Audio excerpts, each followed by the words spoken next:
নমস্কাৰ সকলোকে স্বাগতম জনাইছো আৰম্ভ কৰিছো আমাৰ আজিৰ অনুষ্ঠান অভিমত আজি এক বিশেষ অধিবেশন অনুষ্ঠিত হৈছিল অসম বিধানসভাত মূলত যদিও ভূপেন হাজৰিকাৰ প্ৰসংগত বিশেষভাৱে আজিৰ বিধানসভাৰ অধিবেশন অনুষ্ঠিত হোৱাৰ কথা কিন্তু মূলত আগবেলাটো বিদেশী আৰু বাংলাদেশী ইস্যুৱে মোটামুটি বিধানসভা উত্তপ্ত কৰি ৰাখিল পিছবেলাহে ভূপেন হাজৰিকাৰ প্ৰসংগত বিধানসভাত সকলো শাসক বিৰোধী ঐক্যমতত উপনীত হ'ল ভূপেন হাজৰিকাক লৈ চৰকাৰৰ শেহতীয়াকৈ যিখিনি স্থিতি বিশেষকৈ শতবাৰ্ষিকী ভূপেন হাজৰিকাৰ যে জন্ম শতবাৰ্ষিকী উদযাপন কৰিবলৈ চৰকাৰ সাজু হৈছে তেনেকুৱা সময়ত অসমৰ জনসাধাৰণক কিছু কথা চৰকাৰখনে অৱগত কৰিলে আৰু বিধানসভাত কিছু সিদ্ধান্ত গ্ৰহণ কৰিলে বিশেষকৈ বিমান বন্দৰ ভূপেন হাজৰিকাৰ নামেৰে নামাংকৰণ কৰাৰ পৰা আৰম্ভ কৰি একেবাৰে কেইবাখনো বিশ্ববিদ্যালয়তো ভূপেন হাজৰিকাৰ অনুষ্ঠান পতালৈকে সকলোখিনি সিদ্ধান্ত আজি অসমৰ মুখ্যমন্ত্ৰীয়ে সদৰি কৰিলে তাৰ বাহিৰে আগবেলা উত্তপ্ত যে হৈছিল বিধানসভা যেটো ইস্যুক লৈ উত্তপ্ত হৈছিল সেই ইস্যুটোৰ সন্দৰ্ভতে আজিৰ অভিমতত আমি কিছু কথা পাতিব বিচাৰিছো এই কাৰণে যে আজি হঠাৎ মুখ্যমন্ত্ৰীৰ মুখত এখন পুৰণি আইনৰ প্ৰসংগ উচ্চাৰিত হ'ল আৰু সেই আইনখনৰ দুহাই দিয়ে অসমৰ বিদেশী বিতৰণৰ ক্ষেত্ৰত ৰাজ্য চৰকাৰ এতিয়া কঠোৰ হোৱাৰ স্পষ্ট ইংগিত হিমন্ত বিশ্ব শৰ্মাৰ আনকি তেখেতে বিমলা প্ৰসাদ চলিহাৰ পিছত একমাত্ৰ তেওঁ অসমৰ মুখ্যমন্ত্ৰী বুলি দাবী কৰিছে যে যিয়ে নেকি বিদেশী বিতৰণৰ ক্ষেত্ৰত এই পুজবেক কৰাৰ ক্ষেত্ৰত এই দৃঢ় স্থিতি লোৱা বুলি বিধানসভাত তেখেতে আজি দাবী কৰিছে হঠাৎ মুখ্যমন্ত্ৰীৰ এই নো কম্প্ৰমাইজ মুডৰ আঁৰত আচলতে কি ২৬ৰ বিধানসভা নিৰ্বাচন আহি আছে কাৰণে নে সঁচাকৈয়ে বিদেশী বিতৰণৰ ক্ষেত্ৰত অৱশেষত ৰাজ্য চৰকাৰখন হাৰ পাইছে বা হিমন্ত বিশ্ব শৰ্মাই কঠোৰ পদক্ষেপ লোৱাৰ এটা স্পষ্ট ইংগিত দিছে এই কথাখিনিকে আজিৰ অভিমতত আমি আলোকপাত কৰিম কংগ্ৰেছৰ বিধায়ক আব্দুৰ ৰহিম আহমেদ আছে মই আহমদ ডঙৰ আপোনাক অনুষ্ঠানলৈ স্বাগতম জনাইছো আমচুৰ সভাপতি ৰেজাউল কৰিম সৰকাৰ বঙাইগাঁৱৰ পৰা আমাৰ লগত পোনপটীয়াকৈ আছে মই ৰেজাউল কৰিম সৰকাৰক অনুষ্ঠানলৈ স্বাগতম জনাইছো সদৌ অসম ছাত্ৰ সন্থাৰ মুখ্য উপদেষ্টা ডক্টৰ সমুজ্জ্বল কুমাৰ ভট্টাচাৰ্য ডাঙৰীয়া আছে আমি তেখেতক অনুষ্ঠানলৈ স্বাগতম জনাইছো এআইইউডিএফৰ বিধায়ক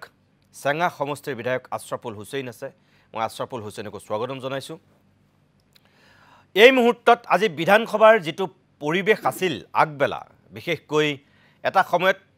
উত্তপ্ত হৈছিল অখিল গগৈ আৰু মুখ্যমন্ত্ৰী হিমন্ত বিশ্ব শৰ্মাৰ মাজত তীব্ৰ বাকযুদ্ধ হৈছিল এই যে পুৰণি যিখন আইনখনৰ কথা মুখ্যমন্ত্ৰী আজি যেনেকৈ দৃঢ়তাৰে কৈছিল মই প্ৰথমতেই আপোনালোকক এই পুৰণি আইনখনৰ সন্দৰ্ভত মুখ্যমন্ত্ৰীৰ যেটো আজি স্থিতি যেটো বক্তব্য সেই বক্তব্যখিনি আৰম্ভণিতে আপোনালোকক দেখুৱাই ল'ব বিচাৰিছো 1950 চনৰ এখন আইনৰ দুহাই দি মুখ্যমন্ত্ৰী আজি কি কথা ক'বলগীয়া হৈছিল চাওক সুপ্ৰিম কোৰ্টে জাজমেন্টত অসম গভৰ্ণমেণ্টক এটা সুইপিং পাৱাৰ দিল এইটো বিষয়ে আমাৰ বাতৰি কাকততো আলোচনা হোৱা নাই টিভিতো আলোচনা হোৱা নাই তেখেতসকলে সুপ্ৰিম কোৰ্টে এই জাজমেন্টটোতে and this is a constitutional bench judgment welcomed by AMSU all MLAs ASU everybody yet aru kono dispute nai etiao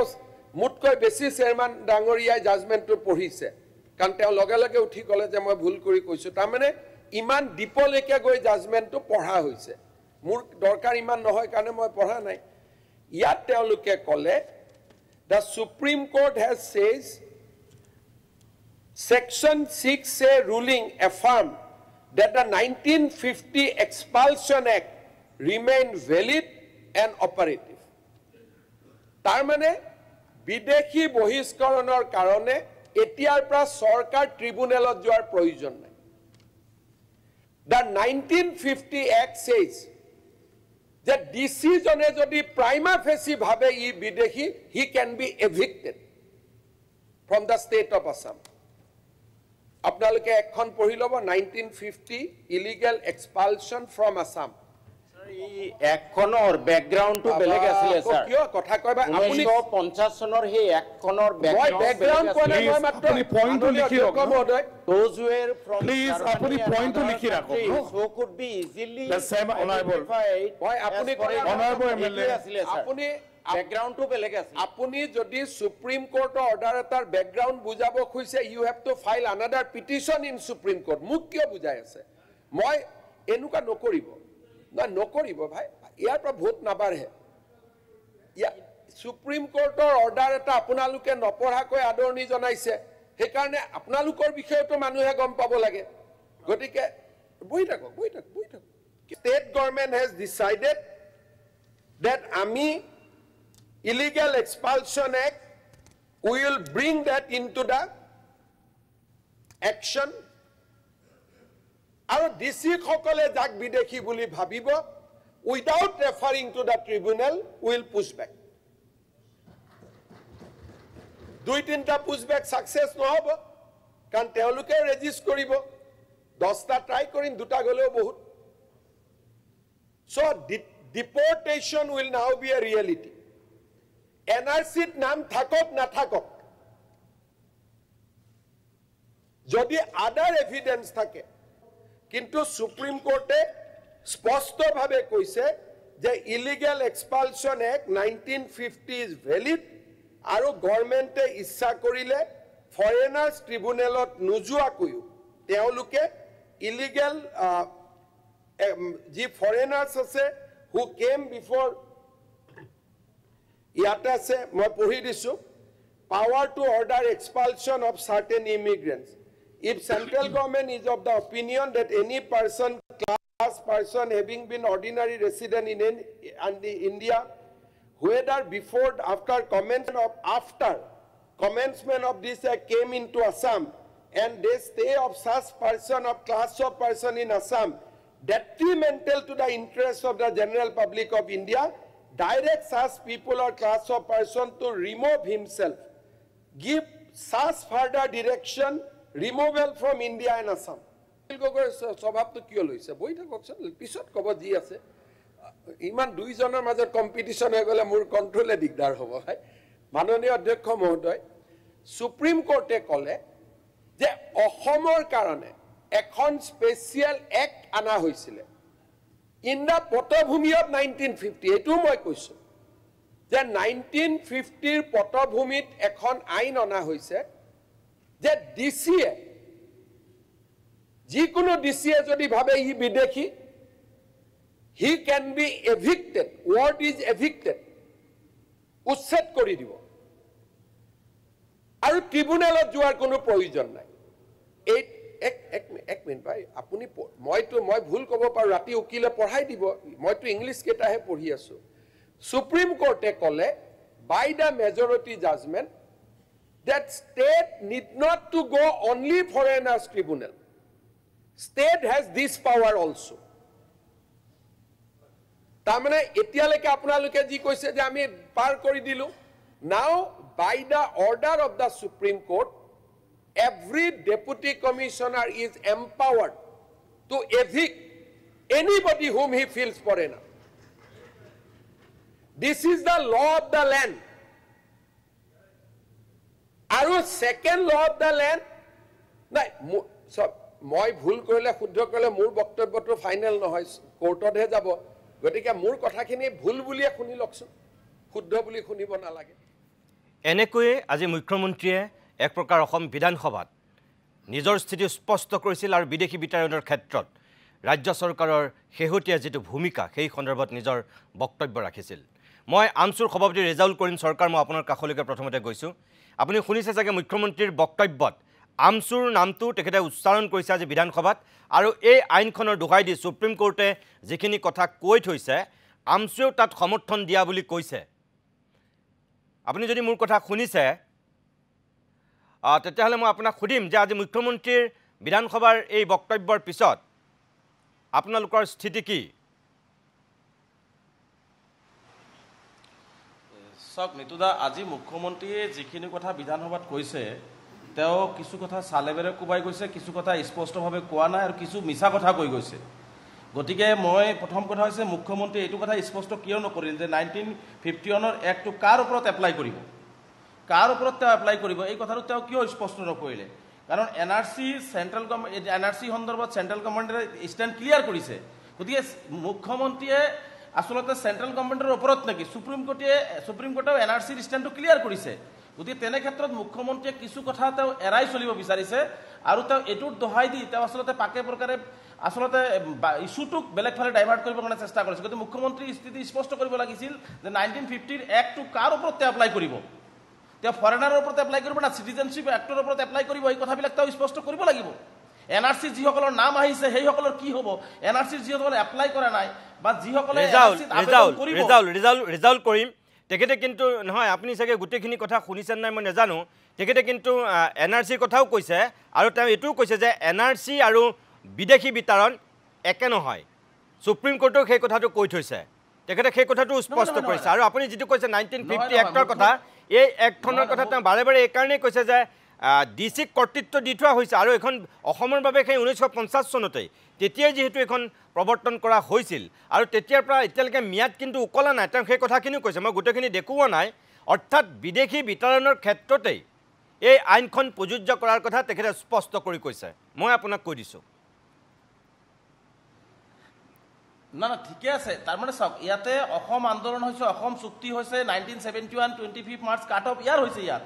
গতিকে এই কথাবিলাক মুখ্যমন্ত্ৰী জানিব লাগিব গতিকে আজি এনআৰসিখন আজি চেন্ট্ৰেল গভৰ্ণমেণ্টে সুপ্ৰিম কোৰ্টৰ মনিটৰত কৰিছে গতিকে মুখ্যমন্ত্ৰীয়ে সেই কথাটো উলাই কৰিলে নহ'ব কাৰণ ফৰেন এফেয়াৰ্ছ মিনিষ্টাৰে স্পষ্টকৈ কৈয়ে দিছে যে এনআৰসিখন কমপ্লিট হৈ গ'ল কিছু মানুহৰ নাম বাদ পৰিছে সেইখিনিক লিগেল তেওঁলোকৰ ছাইডটো দিয়া হ'ব গতিকে সেই এক্টটো সেইকাৰণে কৈছোঁ যে এই এক্টটো কাৰ ওপৰত তেওঁ লাগু কৰিব তেওঁ ভাৰতীয় নাগৰিকৰ ওপৰত যিসকল এনআৰসিত নাম আহিছে যিসকলৰ এনআৰসিত নাম বাদ পৰিছে বা এপ্লাই কৰা নাই তেওঁলোক ভাৰতীয় নাগৰিক তেওঁলোকৰ গাত হাত দিব নোৱাৰে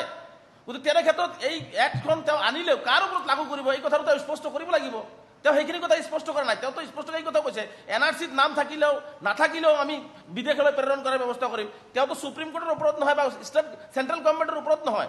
ফৰেন এফেয়াৰ্ছ মিনিষ্টাৰৰ ওপৰত মুখ্যমন্ত্ৰী নহয় গতিকে তেওঁ আচলতে আজি প্ৰত্যেক কথাটো তেওঁ আজি যিমান আক্ৰোশ মানে এগ্ৰেছিভ মুডত তেওঁ লৈ পেলাই কৈছে যে এনেকুৱা হৈছে যে মুখ্যমন্ত্ৰীয়ে পাৰিলে বিশেষকৈ ধৰ্মীয় সংখ্যালঘুক হাতেৰে ধৰি ডেঙি চিপি তেওঁ মানে য'ত যেনেকৈ পাৰে তেওঁ পঠিয়াই দিবৰ চেষ্টা কৰা হৈছে আজি মই মুখ্যমন্ত্ৰীয়ে যে মিছা কথা কৈছে নিতুদা মই তিনিটা উদাহৰণ দি দিছোঁ তেওঁ তিনিটা মানুহৰ নাম কৈছে ডবকাৰ আব্দুল মালেকৰ 2017 চনত বিদেশীৰ কেছ চলি আছে এতিয়ালৈকে হাইকোৰ্টত কেছ পেণ্ডিং হৈ আছে তেওঁ ফৰেনাৰ বুলি তেওঁ স্পষ্টকৈ কৈছে আব্দুল মালিক আব্দুল হান্নানৰ পৰিয়াল আপোনাৰ 1929 চনত আপোনাৰ শ্বিলঙৰ এগ্ৰিকালচাৰ ইনকাম টেক্সত তেওঁলোকে টেক্স পে কৰিছে টেক্স পে কৰা সেই 1929 চনত টেক্স পে কৰা মানুহ পৰিয়ালৰ এজন ব্যক্তিক তেওঁ আজি বিদেশী বুলি কৈছে গতিকে মুখ্যমন্ত্ৰী কেনেকুৱা ধৰণৰ মিছা কথা কৈছে আৰু এজন আব্দুল হান্নান চাব কিমান ভয়ংকৰ বৰ্ডাৰ পুলিচ আৰু এফটি কোৰ্ট যে বায়াস এই কথাটো মই আজি আৰু এটা প্ৰমাণ দি দিছোঁ মুখ্যমন্ত্ৰী আৰু এজন মানুহৰ নাম লৈছে আব্দুল হান্নান আৰু এজন মানুহৰ নাম লৈছে এই আব্দুল হান্নানৰ দেউতাক 1950 চনত পূৰ্ব পাকিস্তান বুলি কৈ তেওঁক বিদেশী ডিক্লেয়াৰ কৰা হৈছিল তেওঁ 17 বছৰ জেল খাটি তেওঁ আইনী মাৰপকৰ পৰা ওলাই তেওঁ ভাৰতীয় নাগৰিক বুলি স্বীকৃতি পাইছে আৰু এই আব্দুল হান্নানৰ দেউতাকৰ পুত্ৰ হৈছে আব্দুল হান্নান তেওঁ 1968 চনত তেওঁৰ জন্ম হৈছে আৰু তেওঁক ফৰেনাৰ আপোনাৰ এফটি কোৰ্ট আৰু বৰ্ডাৰ পুলিচে কৈছে যে 1966 আৰু 71 ভিতৰত তেওঁ বাংলাদেশৰ পৰা আহিছে এতিয়া 68ত যাৰ জন্ম তেওঁ 66 আৰু 71ৰ মাজত 2 বছৰ বয়সৰ এজন ব্যক্তিয়ে কেনেকৈ ভাৰতত বাংলাদেশৰ পৰা আহিব পাৰে সেইকাৰণে কৈছোঁ যে ইয়াত কিমান ভয়ংকৰ বায়াসনেছ এফটি কোৰ্ট আৰু বৰ্ডাৰ পুলিচে কৰিছে কাৰণ এটি মুখ্যমন্ত্ৰীৰ নিৰ্দেশত চলে চৰকাৰৰ নিৰ্দেশত চলে গতিকে মুখ্যমন্ত্ৰীয়ে আজি প্ৰত্যেকটো কথা তেওঁ মিছাৰ আশ্ৰয় লৈ গৈছে প্ৰত্যেকটো কথা আজি মিছাৰ আশ্ৰয় লৈ যোৱাই পেলাই তেওঁ আচলতে কথাবিলাক তেওঁ যে ভুল কৰি গৈ আছে কাৰণ তেওঁ যে বিদেশী এনেকৈ বহিষ্কাৰ কৰিব নোৱাৰে সৰ্বভাৰতীয় পৰ্যায়ত যে তেওঁ নিন্দাৰ পাত্ৰ হৈছে এই কথাটো ঢাকিবৰ কাৰণে তেওঁ আজি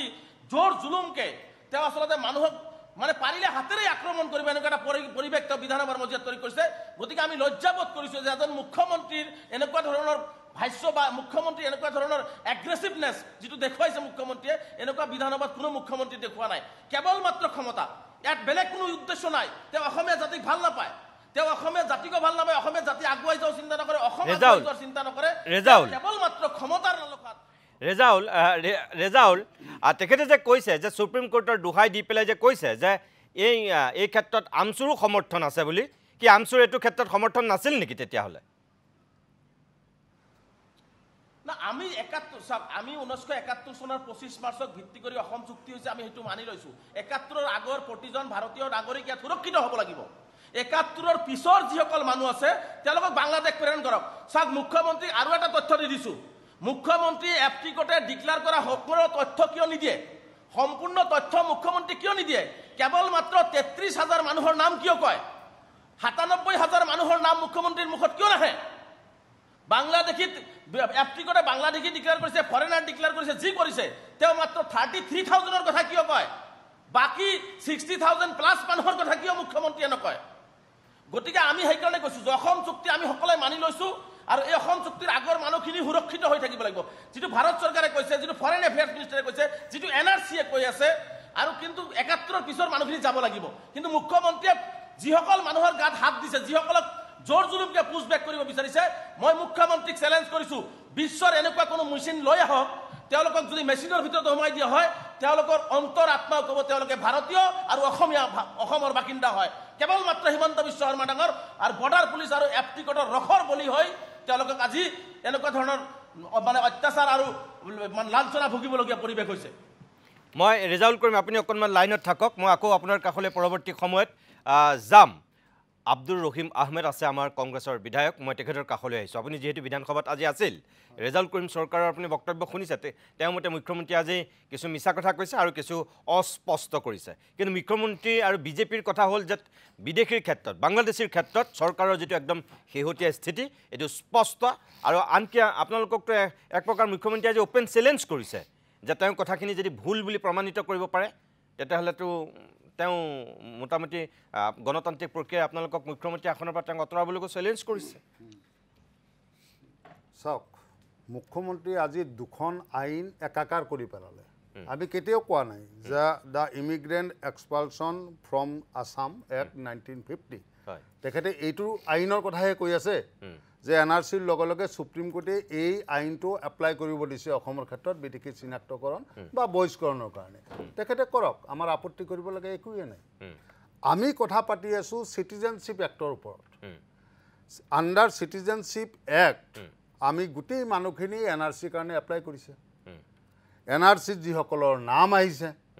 তেওঁলোকৰ ওপৰত কোনো ধৰণৰ বিদেশীৰ নামত কোনো হেৰেছমেণ্ট কৰিব নোৱাৰিব বুলি ক্লিয়াৰলি সুপ্ৰিম কোৰ্টৰ নিৰ্দেশনা আছে সেন্ট্ৰেল গভৰ্ণমেণ্টৰ হোম এফেয়াৰ্স মিনিষ্ট্ৰীৰ পৰা ডিক্লেয়াৰ কৰা আছে ফৰেন এফেয়াৰ্স মিনিষ্ট্ৰীয়ে ডিক্লেয়াৰ কৰা আছে আপোনাৰ ৰাষ্ট্ৰসংঘৰ মজিয়াত গৈ ইণ্ডিয়াক প্ৰতিনিধিত্ব কৰি তাতে ষ্টেটমেণ্ট দিয়া আছে আজি যিসকলৰ নাম এনআৰচিত অহা নাই যি 19 লাখ মানুহ আজি তেওঁলোকৰ ওপৰতো কোনো ধৰণৰ আপোনাৰ বিদেশীৰ বুজা জাপি দিব নোৱাৰিব বিদেশী বুলি সন্দেহ কৰি কোনো ধৰণৰ এনেকুৱা আপোনাৰ নোটিছ বা পুলিচে আপোনাৰ উঠাই অনা প্ৰক্ৰিয়া এনেকুৱা কৰিব নোৱাৰিব কাৰণ তেওঁলোকক আপিল কৰাৰ যেটো অন্তিম সুযোগ এইটো চৰকাৰে দিয়া নাই আজি মুখ্যমন্ত্ৰী ডাঙৰীয়াই কৈছে যে আমি বৰ্ডাৰ এৰিয়া 20%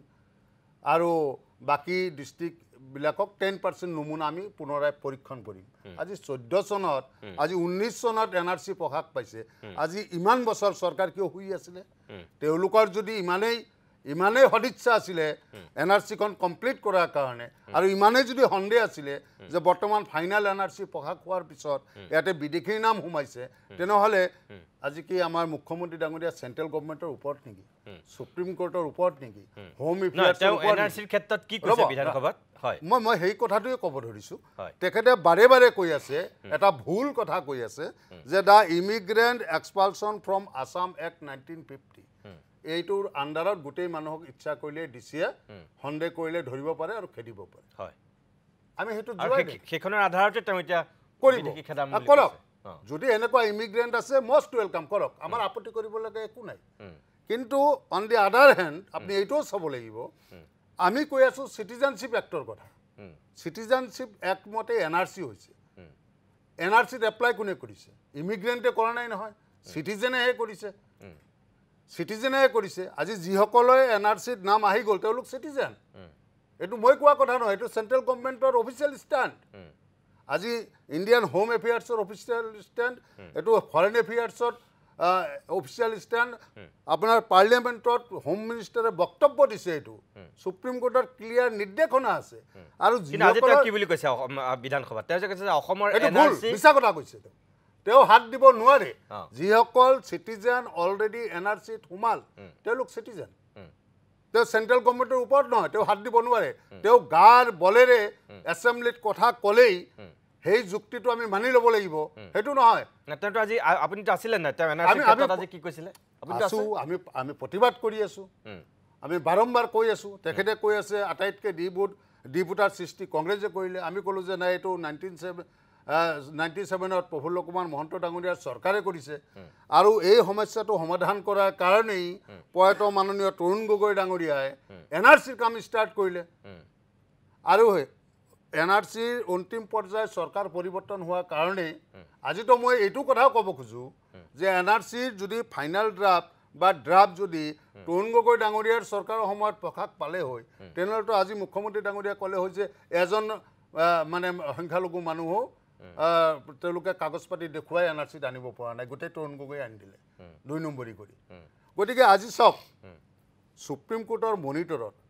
তিনিবাৰকৈ হিয়াৰিং হৈ এইটো জিলাৰ মানুহ বেলেগ এখন জিলাত গৈ পেলাই হিয়াৰিং দিছে তাৰপিছত সুপ্ৰিম কোৰ্টে তন্নকে মনিটৰিং কৰিছে আজি আছু অফিচত মিঠাই বিতৰণ কৰিছে ড্ৰাফ্ট ওলোৱাৰ পিছত আজি ফৰেন এফেয়াৰ্ছ মিনিষ্ট্ৰীয়ে আজি আপোনাৰ ৰাষ্ট্ৰসংঘৰ মজিয়াত গৈ কৈছে যে যিসকলৰ নাম এনআৰচিত আহিছে তেওঁলোকে ৰাইট টু এডুকেশ্যন গোটেই সুবিধা ইণ্ডিয়ান চিটিজেনৰ সুবিধা তেওঁলোকে পাব ইভেন এই মানুহখিনিও পাব যিসকলৰ নাম এনআৰচিত অহা নাই জাষ্ট এপ্লাই কৰিছে যেতিয়ালৈকে তেওঁলোকক ফাইনেল সুযোগ দিয়া নহয় স্পষ্টকৈ কৈছে যে এনআৰচি আৰু বিদেশী 100% ভুল কৈছে তেওঁ ইমিগ্ৰেণ্ট এক্সপালচন এক্ট লাগু কৰক যদি কৰবাত চাই আপোনাৰ সন্দেহ হয় বিদেশী তেওঁৰ ওপৰত কি আইনী ব্যৱস্থাৰে কেনেকৈ খেলিব খেদক না আমাৰ ক'বলগীয়া একোৱেই নাই আমি চিটিজেনশ্বিপ এক্টৰ কথা কৈ আছো ঠিক আছে তেওঁ এইটোত একাকাৰ কৰি পেলাইছে দুখন এইটো কৰিব নোৱাৰে তেওঁ ঠিক আছে বাৰু মই আকৌ আহিম আপোনাৰ কাষলৈ ডক্টৰ সমুজল কুমাৰ ভট্টাচাৰ্যৰ কাষলৈকো যাব লাগিব আশৰাফুল হুছেইনৰ কাষলৈকো মই আহিম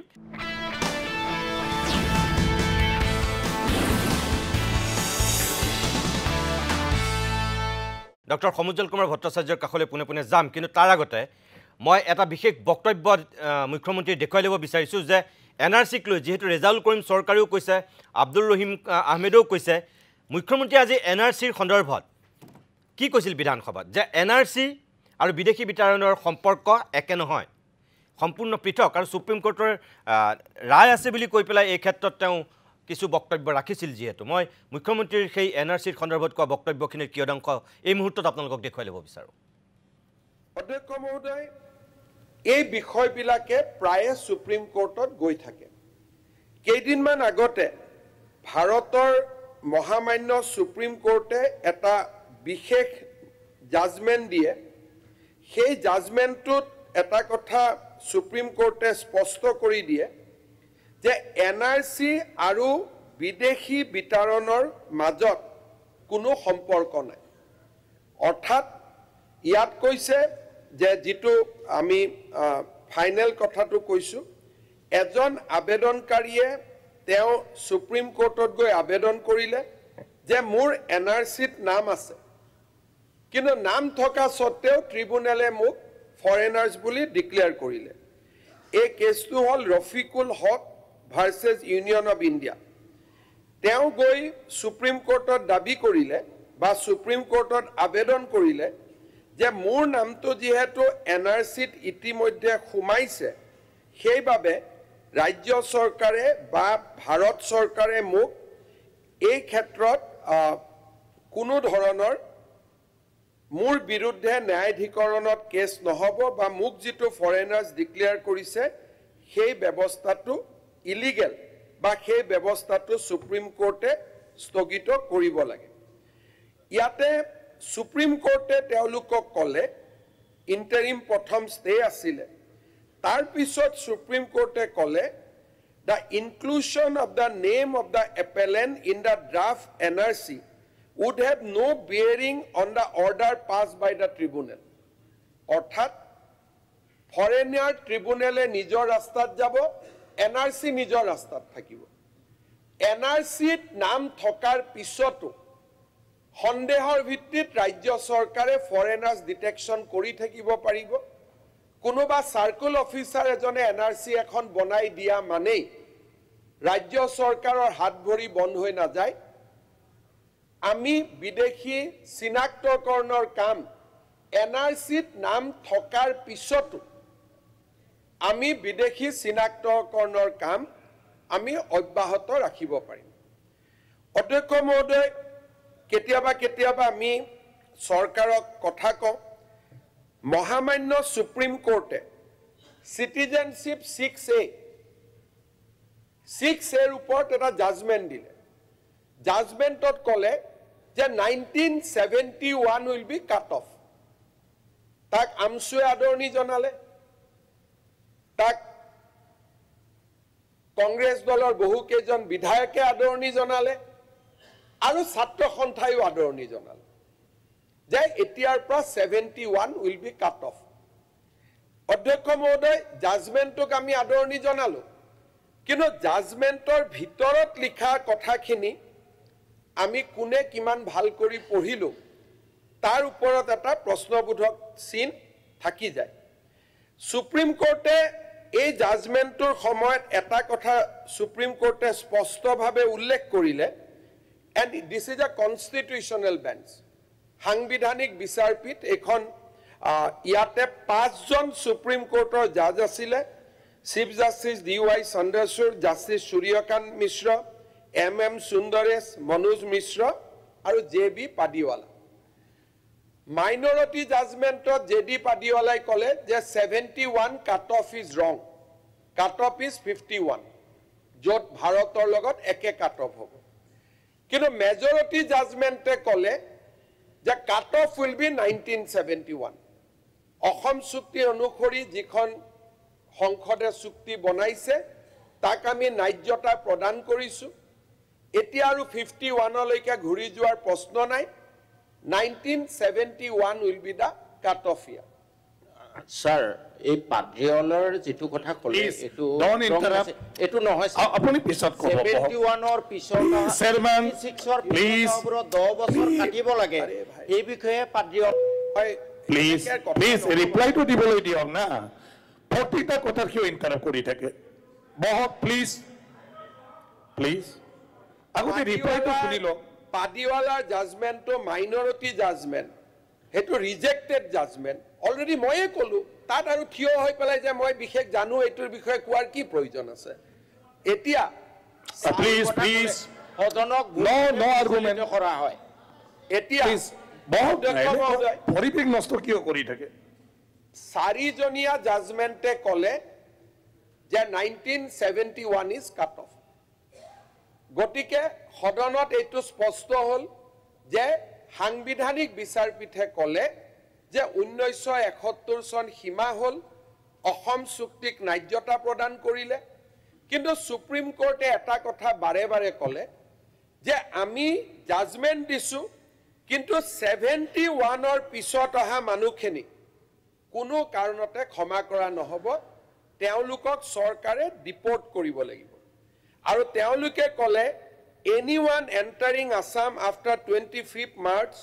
1971 is illegal and not eligible তেওঁলোকে ক'লে 71 আমি এটা humanitarian justification কৰিছো 6 article 6-7 ৰ লগত ই ক্লাছ নকৰে আৰু তেওঁলোকে গুটেই কথাখিনি নিজৰ মতে এটা তেখেতসকলে এটা জাজমেন্ট দিলে আৰু সেই জাজমেন্টটো আমি মানি ললো কিন্তু এনেকৈ মুখ্যমন্ত্ৰী হিমন্ত বিশ্ব শৰ্মাই NRCৰ সন্দৰ্ভতো আৰু সুপ্ৰিম কোৰ্টৰ 1971 চনৰ সন্দৰ্ভত যি সাংবিধানিক বিচাৰপীঠে যিখিনি ৰায় দি থৈছিল সেই সন্দৰ্ভতো আজি বিধানসভাত তেওঁ নিজৰ স্থিতি স্পষ্ট কৰি এই বক্তব্যখিনি ৰাখিছিল আৰু বহুখিনি আছে মই ডক্টৰ সমুদ্ৰ কুমাৰ ভট্টাচাৰ্য মই আপোনাক এটা কথা ক'ব বিচাৰোঁ আজি বিশেষ অধিৱেশন আছিল ভূপেন হাজৰিকাক লৈ কিন্তু প্ৰথম আগবেলা গোটেই বিদেশী আৰু বাংলাদেশী ইস্যুটোৱে গুৰুত্ব পালে এই কাৰণেই কাৰণ শেহতীয়াকৈ পুছবেক কৰাৰ ক্ষেত্ৰত চৰকাৰখনে কিছু স্থিতি লৈছিল একাংশ স্বদেশী মানুহকো বিদেশী সজাই হাৰাশাস্তি কৰাৰ অভিযোগ উত্থাপন কৰিছিল বিৰোধীয়ে আৰু তাৰপিছত গৈ পেলাই মুখ্যমন্ত্ৰীৰ লগত এক প্ৰকাৰ বাকযুদ্ধ হৈছিল বিৰোধী বিধায়কসকলৰ আৰু তেতিয়া মুখ্যমন্ত্ৰীয়ে এই স্থিতিটো জনাবলগীয়া হৈছিল আৰু স্পষ্টকৈ কৈছিল যে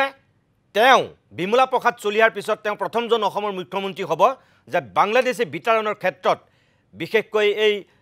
পুছবেক কৰাৰ ক্ষেত্ৰত তেওঁ এটা কঠোৰ পদক্ষেপ ল'ব আৰু ইতিমধ্যে লৈছে মোৰ কথা হ'ল হঠাৎ মুখ্যমন্ত্ৰী যে এই নো কম্প্ৰমাইজ মুড ইয়াৰ আঁৰত যদি 26ৰ নিৰ্বাচন তেতিয়াহ'লে হয়তো আকৌ আমি গতানুগতিক ৰাজনীতিকসকলে যেনেকৈ আমাক ঠগে বিশ্বাসঘাতকতা কৰে তেনেকুৱাই হ'ব কিন্তু বিৰোধীয়ে যিখিনি কথা আজি উত্থাপন কৰিছে তেওঁলোকৰ মতে মুখ্যমন্ত্ৰীয়ে মিছা কথা কৈছে আমি নাজানো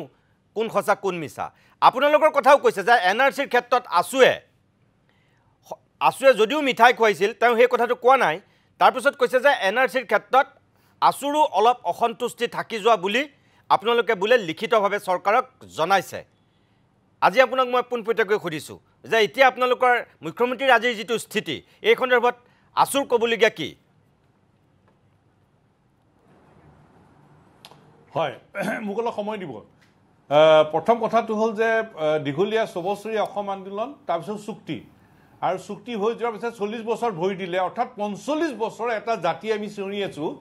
যে অবৈধ বাংলাদেশী কবলৰ পৰা আমাক ৰক্ষা কৰিব লাগে অসমৰ আমাৰ নিজৰ মাতৃভূমিত আমাৰ পৰিচয় ৰক্ষা কৰিব লাগে ভাৰতবৰ্ষৰ এনে কোনো ৰাজ্য নাই য'ত ৪৫ বছৰ এটা জাতিয়ে অবৈধ বাংলাদেশীৰ আগ্ৰাসনৰ পৰা ৰক্ষা কৰিবলৈ সংগ্ৰাম কৰি আছে সংগ্ৰামটো চলি আছে আৰু এই পৰিস্থিতিৰ সৃষ্টি কি কাৰণে হ'ল অসম চুক্তি কাৰ্যকৰী নকৰাৰ কাৰণে পৰিস্থিতি বেয়া হৈছে অসম আন্দোলনৰ সময়তকৈ কিন্তু আজি পৰিস্থিতি বেছি জটিল আৰু ভয়াৱহ হৈছে এতিয়া অবৈধ বিদেশী নাগৰিকে খেতিৰ মাটি ল'লে বেল ব্লক দখল কৰিলে বনাঞ্চল দখল কৰিলে সত্ৰৰ মাটি ল'লে নামঘৰৰ মাটি ল'লে এটা জনবিন্যাস পৰিৱৰ্তন হ'ল চুক্তি হৈ যোৱাৰ ৩৯ বছৰ হ'ল আৰু এই ৩৯ বছৰত আমি সকলো দলৰ চৰকাৰ দেখিছোঁ দিল্লী দিছপুৰত কোনে কি কৰিছে এই কথা আমাৰ নখ দৰ্পণত আছে এতিয়া আজিৰ কথাটো হ'ল যে অসমৰ ৰাইজে বিচাৰে এই সমস্যাটোৰ স্থায়ী সমাধান আমি ছাত্ৰ সন্থাই বিচাৰোঁ যে জ্বলন্ত বিদেশী নাগৰিকৰ সমস্যাৰ এটা স্থায়ী সমাধান হ'ব লাগে আৰু অসম চুক্তি ৰূপায়ণৰ জৰিয়তে হ'ব লাগে এতিয়া আজিৰ তাৰিখত আজি কিছুদিনৰ পৰা অসম চৰকাৰে যে বাংলাদেশী বিতৰণৰ কামটো যে আৰম্ভ কৰিছে আমি কৈছোঁ যে এই কামটো চৰকাৰে ত্বৰান্বিত কৰিব লাগে ৰ'ব নালাগে আৰম্ভ কৰি শেষ কৰি দিব নেকি আপুনি কোৱাৰ লেখীয়াকৈ নিৰ্বাচন আহিছে তাৰ কাৰণে আৰম্ভ কৰি শেষ কৰি দিব নেকি হ'ব নালাগিব এই অবৈধ বিদেশী নাগৰিকক চিনাক্তকৰণ কৰি তেওঁলোকক বহিষ্কাৰ কৰিবৰ কাৰণে চৰকাৰে সকলো ব্যৱস্থা ল'ব লাগে কাৰণ এতিয়া অকল অবৈধ বাংলাদেশী নাই অবৈধ বাংলাদেশীৰ লগে লগে মৌলবাদী অসমত সোমাইছে এইটো মই কোৱা নাই অসমৰ ৰাইজে কোৱা নাই চৰকাৰে স্বীকাৰোক্তি দিছে এনে অভিযানত ধৰা পৰিছে আৰু সেইকাৰণে অসমৰ মাটিৰ পৰা অবৈধ বাংলাদেশী আৰু মৌলবাদী পুলিয়ে পোখাই উৎখাত কৰিবলৈ এটা স্পেচিয়েল অপাৰেশ্যন ঘোষণা কৰিব লাগে আমিতো মুখ্যমন্ত্ৰীয়ে যিটো ঘোষণা দিছে আমি তাতকৈ কঠোৰ ব্যৱস্থা বিচাৰোঁ এটা গতানুগতিক পুছবেক নহয় অসমৰ কাৰণে এটা স্পেচিয়েল অপাৰেশ্যন হ'ব লাগে য'ত অবৈধ বাংলাদেশী আৰু মৌলবাদীক পুলিয়ে পোখাই উৎখাত কৰিব পাৰে আমি জম্মু কাশ্মীৰ পাতি আছিলোঁ কিছুদিন আগত আমি জম্মু কাশ্মীৰৰ ক্ষেত্ৰত আমি স্পষ্টকৈ কৈছিলোঁ যে প্ৰত্যুত্তৰৰ প্ৰতিশোধ ল'ব লাগে তাত কিন্তু একে সময়তে ভাৰত বিৰোধী কাম চলি আছে পাকিস্তান আৰু বাংলাদেশৰ পৰা বাংলাদেশক ইমান দিনে বন্ধু ৰাষ্ট্ৰ বুলি ক'লে দ্বিপাক্ষিক চুক্তি এখন স্বাক্ষৰ নকৰিলে কোনো চৰকাৰে আৰু বন্ধু ৰাষ্ট্ৰ কৰোঁতে দেশৰ কি লাভ হ'ল নেজানো আটাইতকৈ লোকচান হৈছে অসম আৰু উত্তৰ পূৰ্বাঞ্চলত গতিকে ভাৰত বিৰোধী কাম পাকিস্তানৰ পৰাও চলিছে বাংলাদেশৰ পৰা চলিছে আজিৰ তাৰিখত জম্মু কাশ্মীৰৰ ক্ষেত্ৰত যেনেকৈ চৰকাৰে প্ৰত্যুত্তৰ প্ৰতিশোধ এটা কঠোৰ দৃষ্টিভংগী লৈছে আজি অসমৰ ক্ষেত্ৰতো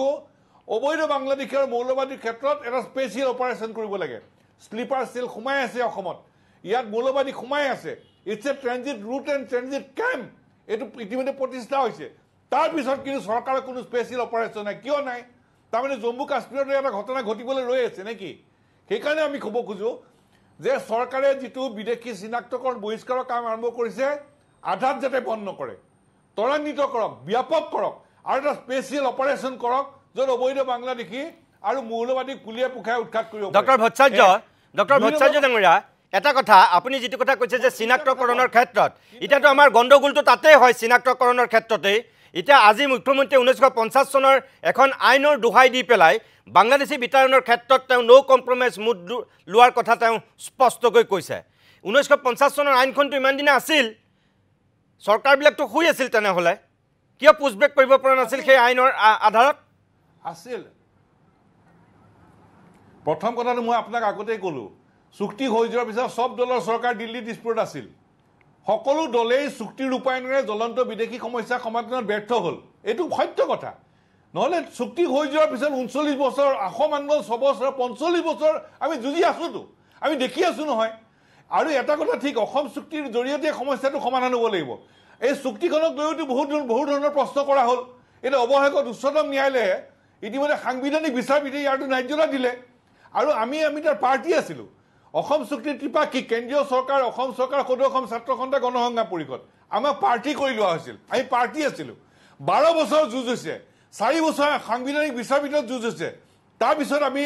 এই আইনগত যুঁজত আমি ফলাফল পাইছোঁ এতিয়া চুক্তিখনক লৈ আৰু কোনো ধৰণৰ বিতৰ্ক নাই আজি অসম বিধানসভাৰ সন্মানীয় মুখ্যমন্ত্ৰীগৰাকীয়ে কৈছে যে সাংবিধানিক বিচাৰপীঠে দিয়া ৰায় মতেই হ'ব অৰ্থাৎ সাংবিধানিক বিচাৰপীঠে স্পষ্টভাৱে কথা কৈ গ'ল চুক্তি কাৰ্যকৰী নকৰাৰ কাৰণে জটিলতা এতিয়া আমাৰ কথাটো হ'ল যে চৰকাৰে আইন আছে যিমানবোৰ আইন আছে ইতিমধ্যে আইন নীতি বাতিল কৰোঁতেও স্পষ্ট বাৰ্তা দি গৈছে গতিকে এতিয়া শেহতীয়াকৈ সাংবিধানিক বিচাৰপীঠে স্পষ্ট বাৰ্তা দি গৈছে এতিয়া অসম চুক্তিৰ মৰ্মে অবৈধ বিদেশী নাগৰিকক চিনাক্তকৰণ কৰি বহিষ্কাৰ কৰিবৰ কাৰণে ব্যৱস্থা কৰিব লাগে ইয়াত কোনো ধৰণৰ হলক ঢুলক নীতি কিন্তু নহ'ব মানে কেইদিনমান কৰিলে তাৰপিছত বন্ধ হৈ গ'ল এইটো নহয় স্পষ্ট স্পেচিয়েল অপাৰেশ্যন মই যে আপোনাৰ নীতিমণি চৰকাৰে কৈ আছোঁ অসমৰ ক্ষেত্ৰত এটা বিশেষ অভিযান চলাব লাগে য'ত অবৈধ বাংলাদেশী আৰু মৌলবাদীক পুলিয়ে পোখে ইয়াৰ পৰা উৎখাত কৰিব পাৰে সেইটো নম্বৰ 1 2 নম্বৰ কথা এটা কৈ আছোঁ NRC কথা আপোনালোকে পাতি আছে NRC সম্পৰ্কত NRCৰ জৰিয়তে সমস্যাটো এটা স্থায়ী সমাধানৰ বাট মুকলি হৈছিল উচ্চতম ন্যায়ালয়ৰ তদাৰকত NRC উন্নীতকৰণৰ কাম আৰম্ভ হৈছিল আৰু এটা বিশেষ পদ্ধতিৰে প্ৰথমবাৰৰ কাৰণে কামটো আৰম্ভ হৈছিল অসমৰ ৰাইজে দুবাৰকৈ শাৰী পাতি তাত প্ৰপত্ৰ পূৰণ কৰিলে প্ৰথম যিটো ড্ৰাফ্ট ওলাইছিল 40 লাখ মানুহৰ নাম বাদ পৰিছিল তাত খিলঞ্জীয়া আৰু ভাৰতীয় নাগৰিকৰ নামো আছিল আমাক ৰাইজে মিঠাই খুৱাইছিলে আমি খাইছিলোঁ আমি ভাবিছিলোঁ যে 40 লাখতকৈ বেছি হ'ব কিন্তু যেতিয়া আমাৰ চূড়ান্ত যেতিয়া NRC ওলাল 19 লাখ আমি সুখী নহয় NRC ফলাফলৰ ছাত্ৰ সন্থা মুঠেও সুখী নহয় আমি উচ্চতম ন্যায়ালয়ত আবেদন জনাইছোঁ পুনৰীক্ষণ হ'ব লাগে আমি কৈছোঁ যে আমি সুখী নহয় ইয়াত ত্ৰুটি ৰৈ গৈছে উচ্চতম ন্যায়ালয়ৰ নিৰ্দেশনা কাৰ্যকৰী নকৰাৰ কাৰণে ত্ৰুটি ৰৈছে নিৰাময় উপায় কৰিব লাগে এটা পুনৰীক্ষণ কৰিব লাগে ছাত্ৰ সন্থাই আমি ইতিমধ্যে আবেদন কৰিছোঁ আৰু এই কেছটোৰ মূল আবেদনকাৰী আসাম পাব্লিক ৱৰ্কছ তেখেতসকলেও আবেদন কৰিছে আবেদন কৰা নাই কেন্দ্ৰীয় চৰকাৰ অসম চৰকাৰ কেন্দ্ৰীয় চৰকাৰে আমাক কৈছিল অসম চৰকাৰে আলোচনাত আমাক কৈছিল যে তেখেতসকলে আবেদন কৰিব এতিয়ালৈকে কৰা নাই অসম চৰকাৰ কেন্দ্ৰীয় চৰকাৰে উচ্চতম ন্যায়ালয়ত আবেদন কৰিলেহে উচ্চতম ন্যায়ালয়ৰ তদাৰকত বাংলাদেশীৰ নামমুক্ত শুদ্ধ NRC প্ৰস্তুতৰ কাম আৰম্ভ হ'ব 3 নম্বৰ কথাটো মই আপোনাক কৈ থওঁ নীতিমণি শইকীয়া ডাঙৰীয়া এই গোটেই বাংলাদেশীৰ বিৰুদ্ধে ৰাইজৰ সংগ্ৰাম চলি থকা সময়তে কেন্দ্ৰীয় চৰকাৰে আমাৰ ওপৰত কাজ জাপি দিছিল এতিয়া কাজ জাপি দিয়াৰ পিছত আজিৰ অৱস্থাটো কি আজিৰ অৱস্থাটো হ'ল কাখন উত্তৰাঞ্চলৰ মিজোৰাম নাগালেণ্ড মণিপুৰ অৰুণাচলত প্ৰযোজ্য নহয় 4খন ৰাজ্যত কা নাই উত্তৰাঞ্চলৰ মেঘালয়ত 98% 98% এলেকাত কা নাই ত্ৰিপুৰাত 30% এলেকাক বাদ দি বাকী অঞ্চলত কা নাই অসমৰ 35খন জিলা 8খন জিলাত কা নাই 27খন জিলাত আছে আটাইতকৈ আমি ক্ষতিগ্ৰস্ত আমি গতিকে উত্তৰাঞ্চলৰ বাকীবোৰ ৰাজ্যৰ পৰা বাকীবোৰ ঠাইৰ পৰা যেতিয়া আঁতৰাই দিলে অসমৰো যেতিয়া 8খন ৰাজ্যৰ পৰা আঁতৰাই দিলে অসমৰো বাকী ঠাইৰ পৰা কাখন আঁতৰাই দিব লাগে নিশ্চয়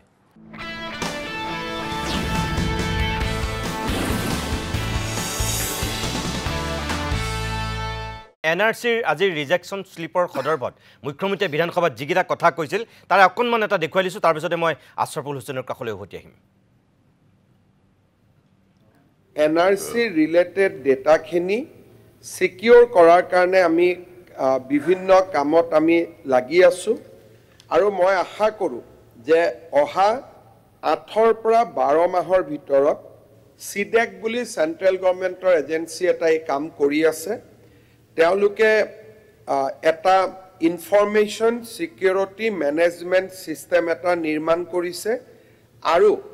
এই ISMS পলিচি অনুসৰি NRCৰ ডেটা সুৰক্ষিত আৰু সংৰক্ষিত কৰি তেওঁলোকে গোটেই ব্যৱস্থাটো 8ৰ পৰা 12 মাহৰ ভিতৰত সম্পূৰ্ণ কৰিব পাৰিব আৰু স্বাভাৱিকভাৱে 8ৰ পৰা 12 মাহৰ ভিতৰত সম্পূৰ্ণ হোৱাৰ পিছত NRC ৰিজেকশ্যন শ্লিপ বা একচেপ্টেন্স শ্লিপ যি বুলিয়ে নকওঁ কিয় তাক আমি দিব পাৰিম অধ্যক্ষ মহোদয় ইয়াত এটা এইখিনি হ'ল এটা অফিচিয়েল যেটো বক্তব্য কিন্তু ইয়াৰ লগত আমাৰ ৰাজ্য চৰকাৰৰ স্থিতি এটা জড়িত হৈ আছে অসম চৰকাৰে যিখন NRC নিৰ্মাণ হ'ল সেই NRC খনক আমি চূড়ান্ত বুলি ভবা নাই কাৰণ আমি ভাবো যে এই NRC খনত সেই সময়ত বহু লোকে আৰু পৰৱৰ্তী সময়ত তাৰ বহু তথ্য প্ৰকাশ পাইছে যে বহু লোকে NRCত নিজৰ নাম বিভিন্ন উপায়েৰে তেওঁলোকে নিজৰ নাম অন্তৰ্ভুক্ত কৰিছে একে নামৰ সুযোগ লৈ বিশেষকৈ যদি কৰবাত কাছাৰত কোনোবা এজন বাপেকৰ নামৰ লৈতে এটা মানুহ আছে মই কামৰূপত আছো পুত্ৰ আৰু পিতৃৰ মিলন হৈ গ'ল এই ধৰণৰ বিভিন্ন কথাৰে আনকি ট্ৰিব্যুনেলত ডিক্লেয়াৰ্ড ফৰেনাৰ্ছো NRCৰ ভিতৰত নাম অন্তৰ্ভুক্ত কৰিছে আমি উচ্চতম ন্যায়ালয়কো কৈছো ভাৰত চৰকাৰৰ লগতো আমি কথা পাতিছো যে অসমত NRCৰ পুনৰীক্ষণৰ এটা আমাক সুবিধা দিব লাগে আমি তেওঁলোকক কৈছো যে 20% নাম সীমান্ত জিলাত আৰু 10% নাম আমাৰ আন জিলা কেইখনত আমাক এটা স্যাম্পল চেকিং কৰিব সুযোগ দিব লাগে এয়া আছিল মুখ্যমন্ত্ৰীৰ বক্তব্যৰ কিয় দাংশ আছাফুল হুছেইন মই আপোনাৰ কাষলৈ আহিছোঁ এতিয়া বিষয়টোৰ ক্ষেত্ৰত আপুনিও আজি যিহেতু প্ৰশ্নৰ মুখামুখি হৈছিল আপুনি প্ৰশ্ন উত্থাপন কৰিছিল বিধানসভাত এটা সময়ত বিতৰ্কও হৈছিল অখিল গগৈৰ লগত শৰ্মা আলীৰ লগত যেনেকৈ হৈছে মই কৈছোঁই যে নিৰ্বাচন অহাৰ কাৰণে এই বিষয়বিলাকে কেতিয়াবা হয়তো গুৰুত্ব পায় বুলি বহুতেই ভাবে কিন্তু আজি মুখ্যমন্ত্ৰীয়ে কৈছে যে না সেইবিলাক কথা নহ'ব যে তেওঁ এনেকুৱা এজন মুখ্যমন্ত্ৰী হৈ দেখুৱাব বিচাৰে বিমলা প্ৰসাদ চলিয়াৰ পিছত বিদেশী বিতৰণৰ ক্ষেত্ৰত তেওঁ বেলেগ ধৰণৰ অকণমান মুখ্যমন্ত্ৰী হ'ব এতিয়া আপোনালোকৰ স্থিতি কি হ'ব যদি এই প্ৰক্ৰিয়াটোৱে এই আইনখনৰ দোহাই দি পেলাই যিহেতু বিতৰণৰ কথা মুখ্যমন্ত্ৰীয়ে কৈছে আৰু লগতে এইটোও কৈছে যে NRCৰ লগত এই আইনখনৰ কোনো সম্পৰ্ক নাই চাওক এই ক্ষেত্ৰত আমাৰ স্পষ্ট কথা আমি দীৰ্ঘ সময় এই সমস্যাটো সন্মুখীন হৈ আহিছোঁ আৰু হিয়াৰিঙৰ হাৰিত আমাৰ পৰিয়ালৰ বিৰুদ্ধেও যেতিয়া নটিচ দিছিল আৰু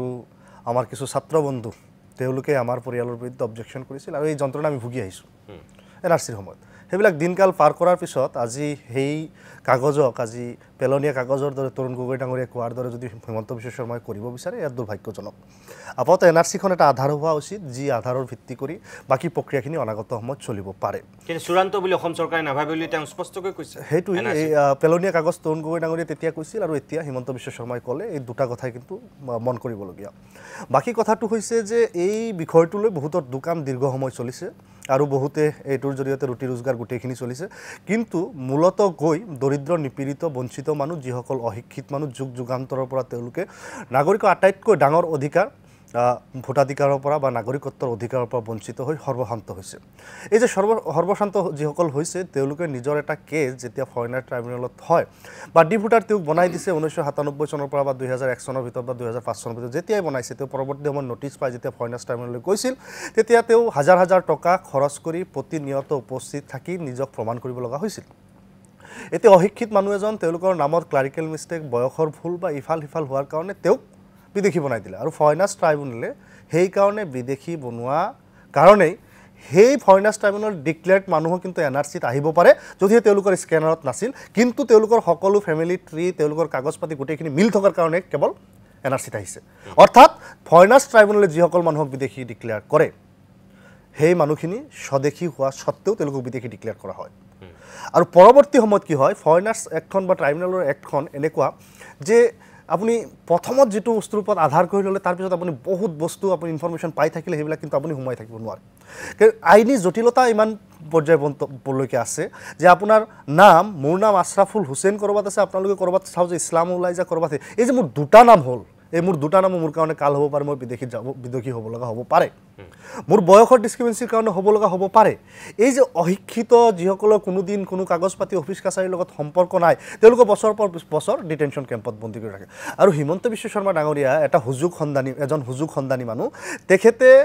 অপভ্ৰংশ কৰি খুব ভাল পায় কথাখিনি আধাখিনি লৈ খুব ভাল পায় তেখেতে এই যে কৈ আছিল যে 1951 ৰ বেছ ইয়াৰটো অমুক জাজে মাইনৰিটি জাজে কৰিব মানুহ আছে আসলতে তেওঁৰ জাজমেন্টৰ সেই কাখলৈ তেওঁ যোৱা নাই তেওঁ বেলেগ কথাবিলাক কৈ থাকে আৰু দুই নম্বৰ কথা হৈছে 1951 বেছ ইয়াৰ বুলি কনষ্টিটিউচনৰ কতই নাই, চিটিজেনশ্বিপ এক্টত নাই। 1950s পৰা 87লৈকে আছে। 1950s পৰা 87লৈকে ভাৰতত যিসকল জন্মগ্ৰহণ কৰিছে তেওঁলোক ভাৰতীয়। 1987 পৰা 2004লৈকে ভাৰতত জন্মগ্ৰহণ কৰা মা দেউতাৰ যিকোনো এজন ভাৰতীয় হ'ব লাগে তেওঁ ভাৰতীয়। 2004 চনৰ পিছৰ পৰা যিসকল ভাৰতত জন্মগ্ৰহণ কৰিব মা দেউতাৰ যিকোনো এজন ভাৰতীয়, আনজন অবৈধ বিদেশী হ'ব নালাগিব। সেইটোহে ভাৰতীয় নাগৰিকত্ব আইন। তেওঁলোকে বিভিন্ন প্ৰকাৰে মানুহক বুজাব চেষ্টা কৰে। এনিৱে অসমত যিহেতু 1966 আৰু 71 দুটা ষ্ট্ৰীম আছে আৰু সকলোৱে এটা কমন মানি লোৱা গৈছে যে 71টো আমি সকলোৱে মানিছোঁ আৰু এইটোৰ ওপৰতে সকলো কাম কাজখিনি হ'ব। আমিও বিশ্বাস কৰোঁ যে 71ক আধাৰ হিচাপে লৈ যিকোনো অবৈধ নাগৰিকক পঠিয়াব লাগে। তেখেতে আজি নতুনকৈ মানে এটা হেৰি হৈ থকা এই কাম কাজত নথকা এখন আইন তেওঁ 1950s যিখন আইন এই হেৰি হয় illegal expansion act Assam from Assam, সেই এক্টখনক তেওঁ লৈ আহিছে। এই এক্টখনৰ জৰিয়তে এক্টখন ক'ত কেনেকুৱাকৈ ব্যৱহাৰ কৰিছিল মই নাজানো। যদি বিমলা প্ৰসাদ চলিহাৰ সময়ত ব্যৱহাৰ কৰিছিল মই বিশেষকৈ সেইটোৰ সম্পৰ্কত ইমান বেছি এৱাৰ নহয়। তাৰপিছতো ক'বলৈ লৈছোঁ যে যেতিয়া এজন ডেপুটি কমিশ্যনাৰ বা ডিষ্ট্ৰিক্ট কালেক্টৰক দায়িত্ব দিয়া হ'ব যে আপুনি বিদেশী বিতৰণ কৰিব, তেওঁ কোনবিলাক বিদেশী বিতৰণ কৰিব পাৰিব? তেওঁ আহি থকা মানুহ বৰ্ডাৰত ধৰিছে, তেওঁক বিদেশী বিতৰণ কৰাৰ কাৰণে মেজিষ্ট্ৰেটজন তাতে থাকি তেওঁক বিদেশী বিতৰণ কৰিব। সেই পৰ্যায়লৈকে ঠিক আছে। এতিয়া তেখেত যদি কৈ দিছে যে ইতিমধ্যে 330 জনক তেওঁ পুছবেক কৰিছে আৰু 35 জনৰ নাম সাজু হৈ আছে, পানী কমিলে তেওঁ সেইখিনি গটাই মিলি পঠিয়াই দিব। তেওঁ সেইটো কথা কৈছে নহয়, পুছবেক কৰিছে। তেওঁ আকৌ স্বীকাৰো কৰিছে এই কথা যে বহুত মানুহ বেইল লৈ বা বহুত মানুহ বিচাৰাধীন গোচৰ থকাৰ পিছতো তেওঁলোকক পুছবেক কৰা হৈছে, এই কথাটো স্বীকাৰ কৰিছে। আজি মই স্পষ্টভাৱে মোৰ শূন্যকালীন ঘণ্টাত স্পষ্টকৈ তেওঁ সুধিছিলোঁ যে মোৰ সমষ্টিৰ মোৰ নিজৰ অঞ্চলৰ গাঁৱৰ আব্দুল খালেকক গুমাগাঁও তেওঁ কিয় ডিটেনশ্যন কেম্পত লৈ যোৱা হ'ল বেইল থকাৰ পিছত? আমাৰ মৰিগাঁৱৰ শিক্ষক খান্দাপুখুৰী গাঁৱৰ খাইৰুল ইছলামক কিয় ডিপোৰ্ট কৰা হৈছিল বা তেওঁক কিয় পুছবেক কৰা হৈছিল? পুছবেক শব্দটোৱে আচলতে ভুল। তেওঁলোকে BSFক আনকি ইমান পৰ্যায়লৈকে BSFক সজাইছে যে এই মানুহখিনি আহি আছিল তেওঁলোকক আমি পুছবেক কৰিছোঁ। BSFে তেনেকুৱাকৈ বিবৃতি পৰ্যন্ত দিছে। কিন্তু গোটেই কথাখিনি যেতিয়া গোটেই দেশব্যাপী গোটেই বিশ্বই যেতিয়া দেখা পালে যে এইখিনি তেওঁলোকৰ নাগৰিক, বাংলাদেশতো তেওঁলোকক সমজি নলয়। এতিয়া ইউনিভাৰ্চেল হিউমেন ৰাইট ডিক্লেৰেশ্যনত কি কথা কোৱা হৈছে যে প্ৰতিজন নাগৰিকৰ এটা এটা ৰাষ্ট্ৰীয়তা বা ৰাষ্ট্ৰীয় পৰিচয় থাকিব লাগিব। এতিয়া যিসকল নাগৰিকক আমি অন্যায়ভাৱে বিদেশী সজাই আছোঁ, বনাই আছোঁ, যুদ্ধবস্তি কৰি আছোঁ, তেওঁলোকৰ ৰাষ্ট্ৰীয়তা কি? তেওঁলোকৰ ৰাষ্ট্ৰীয় পৰিচয় কি? তেওঁলোকক বাংলাদেশে কিয় গ্ৰহণ কৰিব? বাংলাদেশত তেওঁলোকৰ কোন আছে খুৱাবলৈ? বাংলাদেশক ক'ত তেওঁলোকক জেগা দিব? যিসকলৰ জন্ম ইয়াতে কেৱল ক্লাৰিকেল মিষ্টেকৰ কাৰণে, কেৱল প্ৰক্ৰিয়াগত ভুলৰ কাৰণে, কেৱল চৰকাৰী ষড়যন্ত্ৰৰ কাৰণে, মেৰপাছৰ কাৰণে যিসকলক বিদেশী সজোৱা হৈ আছে, আমি তেওঁলোকৰ পক্ষত। আমি চিধা কথা কৈছোঁ। আজি প্ৰয়োজনৰ DNA টেষ্ট কৰক। আমি আশা কৰিম যে এজন মানুহৰ যদি DNA টেষ্ট কৰিবলৈ কিমান হাজাৰ টকা লাগে মোৰ আইডিয়া নাই। অন্ততঃ সেইখিনি পইচা দিও যদি কোনোবাই DNA টেষ্ট কৰে যে মোৰ জন্ম তেওঁৰ জন্ম ইয়াতে হৈছিল নে ইত্যাদিবিলাক তথ্য পাতি পোৱা যাব নে মই নাজানো বিশেষ, কিন্তু DNA টেষ্টৰ জৰিয়তে আপোনালোকে কৰক। এই কাগজ পাতিৰ নামত এই যে 3 বছৰকৈ খাটি যোৱা কোনোবা উকিল 2 টকা দৰমহাৰ কাৰণে ফৰেনাৰ্ছ ট্ৰাইব্যুনেলত বহি যি ধৰণৰ অন্যায় অবিচাৰ কৰি আছে, এই সকলো মন্ত্ৰণা কিন্তু দিছপুৰৰ পৰা নিয়ন্ত্ৰিত হয়। তেখেতে ফৰেনাৰ্ছ ট্ৰাইব্যুনেলৰ ওপৰত আমি যেতিয়া সন্দেহ কৰোঁ বা ফৰেনাৰ্ছ ট্ৰাইব্যুনেল এটা কোৱাশি জুডিচিয়েল প্ৰচেছ আৰু কোৱাশি জুডিচিয়েল প্ৰচেছটো গভৰ্ণমেণ্টৰ লগত বা ষ্টেটৰ লগত যথেষ্টখিনি জড়িত থাকে। তেওঁলোকৰ ইনষ্ট্ৰাকশ্যনত তেওঁলোকৰ কথা বতৰাতে গোটেইখিনি চলি থাকে। তেওঁলোকে ক'ব যে আমি হাইকোৰ্টৰ হেৰিত কৰি আছোঁ, লিডাৰশ্বিপত কৰি আছোঁ, অমুকটো কৰি আছোঁ, কিন্তু এই কোৱাশি জুডিচিয়েল প্ৰচেছটোৰ ভিতৰত যিমানখিনি কেৰুণ আৰু যিমানখিনি অন্যায় অবিচাৰৰ আহিলা দি থোৱা হৈছে সেইখিনিৰ কাৰণে বহু মানুহ ক্ষতিগ্ৰস্ত হৈছে। আজি 9 মহীয়া শিশু পৰ্যন্ত গৈ বৰ্ডাৰৰ সিপাৰে নিজৰ ৰাষ্ট্ৰীয়তাৰ পৰিচয় বিচাৰিব লগা হৈছে। ৰদত থিয় হৈ থাকিবলৈ কোনো এজন মানৱীয়তা থকা মানুহেও কিন্তু এই বিষয়টো চাব নিবিচাৰিব বা এনেকুৱা হোৱাটো নিবিচাৰিব। ঠিক আছে।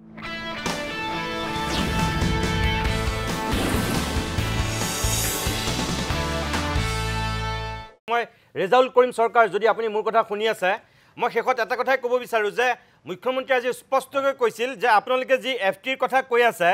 1950 চনৰ সেই আইনখনৰ দোহাই দি মুখ্যমন্ত্ৰীয়ে যিখিনি কথা কৈছে যে তাৰ সেই আইনখনৰ মতে ইয়াত কোনো ফৰেনাৰ ট্ৰিবিউনেললৈ যোৱাৰ প্ৰশ্নই নাহে। সুপ্ৰিম কোৰ্ট বা হাইকোৰ্টত যদি কেছ চলি আছে তেনেহ'লে সেইসকল ব্যক্তিৰ ক্ষেত্ৰত মানে চৰকাৰে বিবেচনা কৰিব লাগিব। কিন্তু তাৰ বাহিৰে ফৰেনাৰ ট্ৰিবিউনেলতে হওক বা আন কিবাই হওক এইবিলাক কোনো কথা প্ৰযোজ্য নহয় বুলি মুখ্যমন্ত্ৰীয়ে এক প্ৰকাৰ স্পষ্ট কৰি কৈছে। আপুনি কি ক'ব এতিয়া?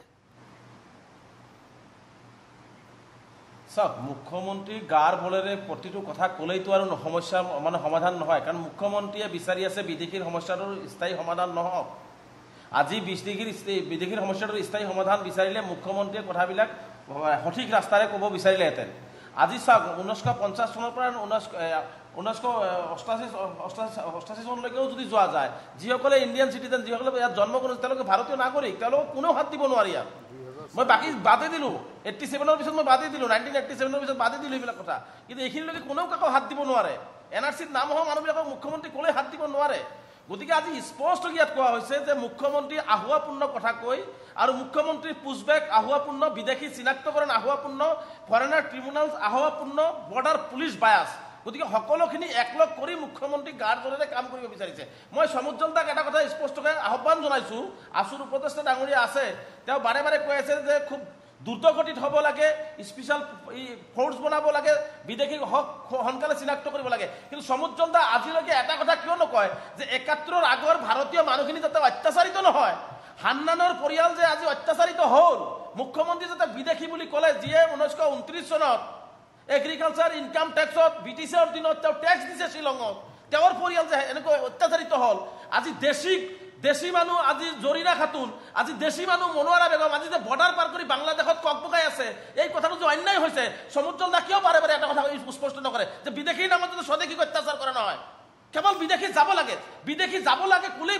বিদেশী খেদিব নোৱাৰে নহয় বিদেশী খেদিবৰ কাৰণে সকলোৱে সুস্থভাৱে আলাপ আলোচনাৰ জৰিয়তে দেশ এখনৰ লগত আলাপ কৰি আইনগতভাৱে বিদেশী বহিষ্কৰণ কৰিব লাগিব কিন্তু যধে মধে হাত দি যধে মধে মানুহক মানে আপুনি খিলঞ্জীয়া স্বীকৃতি দিয়া মানুহক আপুনি বাংলাদেশ পঠাইছে আজি ভাৰতীয় নাগৰিকৰ 14 পুৰুষ কাগজ পাতি থকা মানুহক আপুনি বাংলাদেশ প্ৰেৰণ কৰিব বিচাৰিছে কোনোবাই মানি ল'ব নেকি আচলতে মুখ্যমন্ত্ৰীয়ে অগ্নিগৰ্ভ পৰিস্থিতি এটা অসমত সৃষ্টি কৰিবৰ কাৰণে আৰু বিভিন্ন জনে আচলতে বিদেশীৰ সমস্যাটো আচলতে আজীৱন অসমত জীয়াই থাকক এই ৰাস্তাৰে আচলতে বিদেশীৰ সমস্যাটো স্থায়ী সমাধান বিচাৰিছে এনেকৈ সমাধান নহ'ব গতিকে আমি স্পষ্টকৈ কৈছোঁ 71 আমি মানি লৈছোঁ 71ৰ আগৰ কোনো মানুহ ভাৰতীয় অত্যাচাৰিত হ'ব নালাগে এইখিনি স্পষ্ট কথা 71ৰ পিছত সকলো যাব লাগিব কিন্তু 71ৰ আগৰ মানুহখিনিক আমি সুৰক্ষা মই ধন্যবাদ জনাইছোঁ থিয় হ'ম মই সমুজ্জ্বল কুমাৰ ভট্টাচাৰ্য আপোনাক ৰেজাল্ট কৰিমে আপোনাক এটা প্ৰশ্ন কৰিছে আপুনি যদি শুনি আছে ডক্টৰ ভট্টাচাৰ্য ডাঙৰীয়া হয় মই প্ৰশ্নটো সোধাৰ কাৰণে ভাল পালোঁ মই আচলতে কম ভাবি আছিলোঁ মই মোৰ হাতত বুট কৰোঁ 2 মিনিট আছে মই 4টা সমাধানৰ সূত্ৰ আছে মই কম তাৰ আগতে ৰেজাউল কৰিম ডাঙৰীয়াক মই কৈ ল'ব খুজিছোঁ ৰেজাউল কৰিম ডাঙৰীয়া আৰু আমাৰ আলোচনাত যিসকল আলোচক আছে সকলোৱে কৈ আছে যে 71 কাট অফ ডেট সকলোৱে কয় আৰু 71 চন কাট অফ ডেট অৰ্থাৎ অসম চুক্তিখন আইনগতভাৱে প্ৰতিষ্ঠা কৰাত চুক্তিৰ স্বাক্ষৰকাৰী হিচাপে সদৌ অসম ছাত্ৰ সন্থাই নিজৰ দায়িত্ব পালন কৰিছোঁ আৰু ইতিমধ্যে সাংবিধানিক বিচাৰপীঠত আমি যুঁজ দিছোঁ আৰু ইতিমধ্যে অসমত সাংবিধানিক বিচাৰপীঠে অসম চুক্তিৰ ন্যায্যতা দিছে মান্যতা দিছে অসম চুক্তিৰ মান্যতা দিছে অসম আন্দোলনৰ মান্যতা দিছে 71 কাট অফ ডেট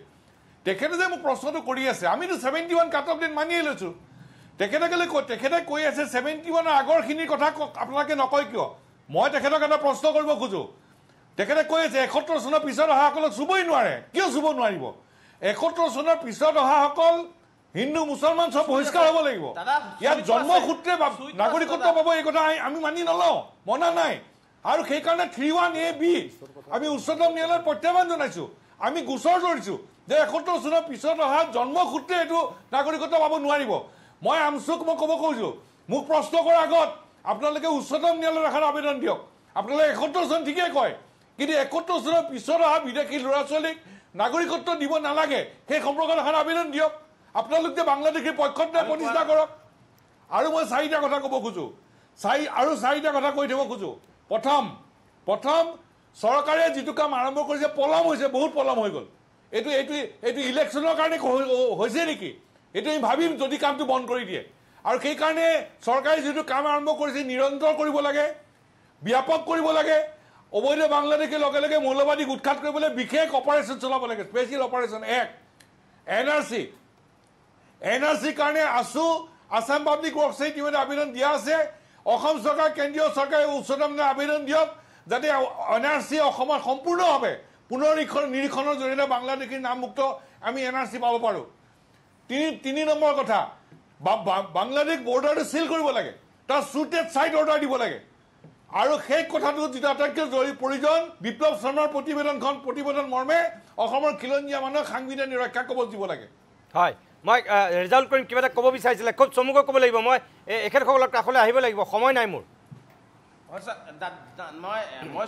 সমুজ্জ্বল দাক এটা কথা সন্মান সহকাৰে ক'ব বিচাৰিছোঁ যে 71 যিহেতু আমি মানি লৈছোঁ 71ৰ পিছত যোৱাৰ প্ৰশ্নই আহিব নোৱাৰে আমাৰ একাত্তৰত কি হৈ ৭১ পিছত কি হৈ আছে নহয় আছে বিদেশী কেনেকে বহিষ্কৰণ কৰিব চৰকাৰে আলাপ আলোচনাৰ দৰে বহিষ্কাৰ কৰক সহযোগিতা থাকিব কিন্তু মই কৈছো যে ৭১ৰ আগৰ মানুহক অত্যাচাৰ কৰা হৈছে ৭১ৰ আগৰ নথিপত্ৰ থকা মানুহক অত্যাচাৰ কৰা হৈছে সেইখিনিক সমুজ্জ্বল দাই কিয় প্ৰটেক্ট নকৰে যে ৭১ৰ আগৰ মানুহক অত্যাচাৰ কৰিব নোৱাৰিব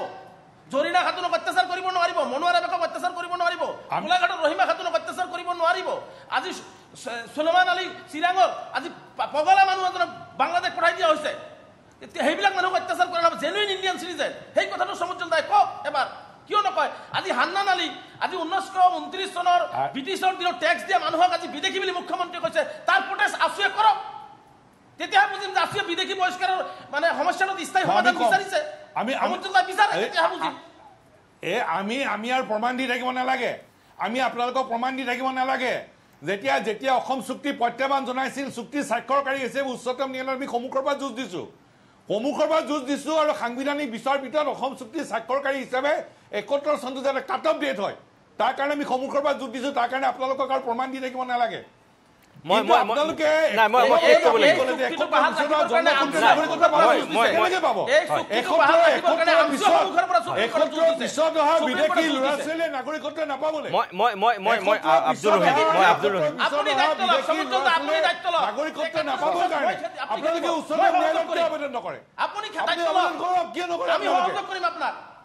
একাত্তৰৰ পিছত আপুনি খেদাৰ দায়িত্ব লওক মই সহযোগ কৰিম আপুনি ৭১ চনৰ পিছত অহা বিদেশী ল'ৰা ছোৱালীয়ে নাগৰিকত্ব পাব নালাগে কেৱলি উচ্চতম ন্যায়ালয়ত কিয় আবেদন নকৰে আপুনি ৭১ৰ নাই মই সমজল কুমাৰ ভট্টাচাৰ্য অকণমান অনুগ্ৰহ কৰিছোঁ ৰ'বলৈ ৰেজাউল কৰিম চৰকাৰ অকণমান অনুগ্ৰহ কৰিছোঁ মোৰ সময় শেষ হৈছে যিহেতু মই আব্দুল ৰহিম মোৰ শেষ কথাটো হ'ল এইটোৱেই যে কেৱল আইনৰ ঘোষিত যিবিলাক বিদেশী চৰকাৰে খেদক কেনেকৈ খেদক সেইটো তেওঁলোকৰ কথা কিন্তু যিটো ৰেজাউলে কৈছে যে যিখিনি অসমৰ ২৯ চনত যদি সঁচাকৈ তেওঁলোকৰ ইয়াত কৰ্তৃত্ব আছিল বা অসমতে জন্ম হোৱা মানুহ যিখিনি সঁচাকৈয়ে অসমৰ নাগৰিক বিদেশী নামত সেই স্বদেশী মানুহ হাৰাশাস্তি হ'ব নালাগে এইটো সঁচা কথা কিন্তু একেটা সময়তে যে ৰেজাউল কৰিমে বেয়া পাব নালাগে আমচু হওক বা একাংশ সংখ্যালঘু হওক বা AIUDFৰ বিধায়কে হওক ইয়াৰ আগতেও ডিবেট হৈছে এইটোক লৈ যে বিদেশী বহিষ্কাৰৰ কথা যেতিয়াই ওলায় তেতিয়াই তেখেতসকল বেছি এগ্ৰেছিভ হয় জাপ মাৰি উঠে আৰু সেইকাৰণে চাগে বিজেপি বা মুখ্যমন্ত্ৰীয়ে এই সুযোগটো লয় চাওক এইটো মই স্বীকাৰ কৰোঁ কাৰণ আটাইতকৈ বেছি হেৰেছমেণ্ট আটাইতকৈ বেছি যদি আমাৰ বিদেশী এই ইছ্যুটোৰ দ্বাৰা ক্ষতিগ্ৰস্ত হয় ধৰ্মীয় সংখ্যালঘু মানুহখিনি হয় এইটো মই স্বীকাৰ কৰোঁ আৰু এইটোৰ কাৰণে আমি অগ্নি পৰীক্ষা দিবলৈও সাজু থাকিব লাগিব সেইটোও মই স্বীকাৰ কৰোঁ যে যদি স্থায়ী সমাধান হোৱাৰ কাৰণে যদি কোনো স্বদেশী মানুহৰ কাগজ এবাৰ নহয় ৭বাৰকৈ দেখুৱাবলৈ যদি লাগে তথাপি মই ভাবোঁ প্ৰত্যেকজন সংখ্যালঘু মানুহ যিখিনি ভাৰতীয় নাগৰিক তেওঁলোক দেখাবলৈ মেণ্টেলি ৰেডি থাকিব লাগে এইটো মোৰ আহ্বান কাৰণ অকণ হেৰেছমেণ্ট আমি সহ্য কৰিব লাগিব কাৰণ এইকাৰণেই কৰিব লাগিব কাৰণ এই বিদেশী ইছ্যুৰ দ্বাৰা আটাইতকৈ ক্ষতিগ্ৰস্ত যদি হয় খাটি খোৱা ধৰ্মীয় সংখ্যালঘু মানুহখিনি হয় গতিকে আৰু এই ইছ্যুটোৰ লগত আপুনি জানে মই ছাত্ৰ অৱস্থাৰ পৰা জড়িত আজি সমুজ্জ্বল কুমাৰ ভট্টাচাৰ্য ডাঙৰীয়া যেনেকৈ 71ৰ এই কেছটোৰ পাৰ্টি আছিলে ময়ো 71ৰ কেছটোৰ বা NRCৰ মেইন কেছটোৰ ময়ো দুটা আমচুৰ সভাপতি হিচাপে সুপ্ৰিম কোৰ্টৰ ময়ো পাৰ্টি আছিলোঁ গতিকে আমাৰ ষ্টেণ্ড ভেৰি ক্লিয়াৰ কংগ্ৰেছৰো মই ভাবোঁ মই কৰি অহা ছাত্ৰ সংগঠন আমচুৰো যে 71ৰ পিছত অসমত অনুপ্ৰৱেশ কৰা কোনো বিদেশীৰ লগত আমি নাই কিন্তু লগতে এই কথাটো সঁচা যে আজি চৰকাৰে যেনেকৈ তৎপৰ হৈছে আজি 19 চনত NRCৰ ফাইনেল আপোনাৰ ওলাই গ'ল তাৰপিছত আজি মুখ্যমন্ত্ৰী গৈ আছে 20% নমুনা আকৌ পৰীক্ষা কৰিব লাগে আজি এই 6 বছৰ কিয় হৈ আছিলে গতিকে চৰকাৰৰ কোনো সদিচ্ছা নাই আজি মুখ্যমন্ত্ৰীৰ বক্তব্যৰ মাজত মই নিজে কৈছিলোঁ যে আজি যদি ফৰেনাৰ ট্ৰিবিউনেলৰ জাজমেণ্টটো যদি আপুনি যদি সেইটো যদি সন্মুখত থিয় কৰাই উদাহৰণ দিব খোজে আমাৰ এনেকুৱা হাতত অজস্ৰ উদাহৰণ আছে মোৰ সমষ্টিৰ আছে যে ফৰেনাৰ ট্ৰিবিউনেল আপোনালোকে জানে এই FT মেম্বাৰসকলক এপইণ্টমেণ্ট দিয়ে খুদ অসম চৰকাৰে তেওঁলোক কোৱাছি জুডিচিয়াৰী তেওঁলোক আধা চৰকাৰী বুলি ক'ব পাৰি গতিকে তেওঁলোক বায়াছ বহুত উদাহৰণ আছে গতিকে সেইকাৰণেই এই বিদেশী সমস্যাৰ চিৰদিনৰ কাৰণে একেবাৰে শুদ্ধভাৱে সমাপ্ত কৰাৰ এটাই পন্থা আছিলে শুদ্ধভাৱে NRC প্ৰস্তুত কৰি প্ৰত্যেকজন ভাৰতীয় নাগৰিকক ইণ্ডিয়ান চিটিজেনশ্বিপ কাৰ্ড আপুনি ক'ব বিচাৰিছে নেকি যে আজি মুখ্যমন্ত্ৰী এইটো ২৬ আহি আছে কাৰণে 100% ৰাজনীতিৰ কাৰণে উলিয়াইছে সদিচ্ছাৰ 100% ঠিক আছে গতিকে এইটো কোনো ধৰণৰ সদিচ্ছা মই শেষ কৰিব লাগিব তেখেতে কৈছে যে ৩৩০ জনক অলৰেডি খেদিলে পুছবেক কৰিছে ৩৫জন লাইনত আছে পানী কমিলে তেওঁলোককো খেদিব কোনো ৰখাব নোৱাৰে তেওঁ মুখ্যমন্ত্ৰী এটা অমানৱীয় পজিশ্যনত তেওঁ গৈ লৈছে আৰু তেখেতে ক্ৰিয়েশ্যন অফ আধাৰনেছৰ জৰিয়তে এই মানুহখিনি আধাৰ বনাই লৈছে আৰু এই মানুহখিনিক ৰাজনৈতিক হাতিয়াৰ হিচাপে বনাই লৈছে এইখিনিক অত্যাচাৰ কৰিলে তেওঁৰ ভোট বৃদ্ধি হ'ব এই কথাটো তেওঁ তাৰমানে আপুনি মানে আব্দুলৰ নিচিনা ক'ব বিচাৰিছে চাবি চাইছে কাৰণে কি মুখ্যমন্ত্ৰীয়ে বিদেশী কথা কৈছে হয় এই মানুহখিনিক অত্যাচাৰ কৰিব তেওঁ সেইটো মাইণ্ডত ছেট কৰি লৈছে আৰু অসমৰ ৰাইজক দেখাব বিচাৰে যে তেওঁ সংখ্যালঘুসকলক অত্যাচাৰ কৰে আৰু যাৰ কাৰণে তেওঁক ভোট দিয়া হওক বাকী কথাটো হৈছে যে অসমৰ যিমান বুদ্ধিজীৱী আছে সাংবাদিক আছে আপোনাকে ধৰি মই সকলোকে অনুৰোধ কৰিছোঁ যে যি ফৰেনাৰ্ছ ট্ৰাইব্যুনেলৰ জৰিয়তে বিদেশী ঘোষিত নতুবা ডি ভোটাৰ থকা নতুবা ৰেফাৰেঞ্চ কেছ থকা অসমৰ কমপক্ষেও 100জন মানুহক আপোনালোকে ৰেণ্ডমলি পিক আপ কৰক তেওঁলোকৰ কাগজ পাতিৰ ওপৰত আপোনালোকে ষ্টাডি কৰক আৰু যদি সেই ষ্টাডিত আপোনালোকে কয় যে আচলতে নিৰীহ মানুহক হোজা মানুহক অশিক্ষিত দৰিদ্ৰ মানুহক অত্যাচাৰ কৰি থকা হৈছে তেনেহ'লে আমি এই কথাটো আমাৰ কথাটো ন্যায্যতা থাকিব মই আজি এই টক শ্ব'ৰ পৰা আপোনাৰ জৰিয়তে অসমবাসীক অনুৰোধ জনাইছোঁ এই 100জন মানুহক ৰেণ্ডমলি আপোনালোকে কৰিব গোটেই খৰচ আমি আমাৰ দল বা মই বহন কৰিম আপোনালোকে কেতিয়া কি কৰিব মই সমুজ্জ্বল কুমাৰ ভট্টাচাৰ্য ডাঙৰীয়াক অনুৰোধ কৰিছোঁ যে আপুনিও এই দলটোত আহিব পাৰে যাওক বোলক ক'ত বিদেশী বাংলাদেশী মৰমত মানুহ আছে তেওঁলোকৰ ওচৰত আমি গৈ কাগজ পাতিখিনি আমি নিজে চাই লওঁ ঠিক আছে এটা বাক্য আজি মুখ্যমন্ত্ৰী যিটো ভুল বাৰ্তা দি গোটেই বুমেৰাং কৰিব খুজি আছে বিদেশী সমস্যাটো মই কৈ আছোঁ আগতেও কৈছোঁ এতিয়াও কওঁ যে 1950ৰ যিটো immigrant expulsion from Assam act এইটো আৰু চিটিজেনশ্বিপ এইটো আকাশ পাতাল দুটা পাৰ্থক্য থকা আইন ঠিক আছে গতিকে মই এটা কথা কৈছোঁ লাষ্ট কথা যে এইটো এতিয়া যে 20% নমুনা পৰীক্ষা কৰাৰ কথা কৈছে মুখ্যমন্ত্ৰীয়ে তেখেতে ভালকে জানে চিটিজেনশ্বিপ এক্টৰ অধীনত যি ৰুলৰ অধীনত NRC হৈছে এতিয়া নতুন কৰি আকৌ নমুনা পৰীক্ষা কৰাৰ আবেদন গভৰ্ণমেণ্টে কৰিবই নোৱাৰে ঠিক আছে মই ধন্যবাদ জনাইছোঁ ডক্টৰ সমুজ্জ্বল কুমাৰ ভট্টাচাৰ্য আব্দুল ৰহিম আহমেদ ৰেজাউল কৰিম চৰকাৰ আছাফুল হুছেইন মই সকলোকে ধন্যবাদ জনাইছোঁ মোৰ সময় শেষ হৈছে এটা কথা ঠিক যে যিকোনো আইনকে আমি আদৰণি জনাওঁ বিদেশী বহিষ্কাৰৰ ক্ষেত্ৰত এয়া সঁচা কথা কিন্তু স্বদেশীক কেতিয়াও হাৰাশাস্তি কৰাটো বিদেশীৰ নামত আমি নিবিচাৰোঁ এইটো সঁচা কথা আৰু বিশেষকৈ ৰেজাউল কৰিম চৰকাৰৰ পৰা আছৰাফুল আছে বেয়া পাব নালাগে যে বিদেশীৰ কথা ক'লে জোখতকৈ যদি বেছি কেতিয়াবা আপোনালোক আক্ৰমণাত্মক হয় তেতিয়া কিন্তু হিতে বিপৰীত হোৱাৰ সুবিধা থাকে বাকী বিচাৰ আপোনালোকে কৰিব আজিৰ অনুষ্ঠান ইমানতে সামৰিছোঁ নমস্কাৰ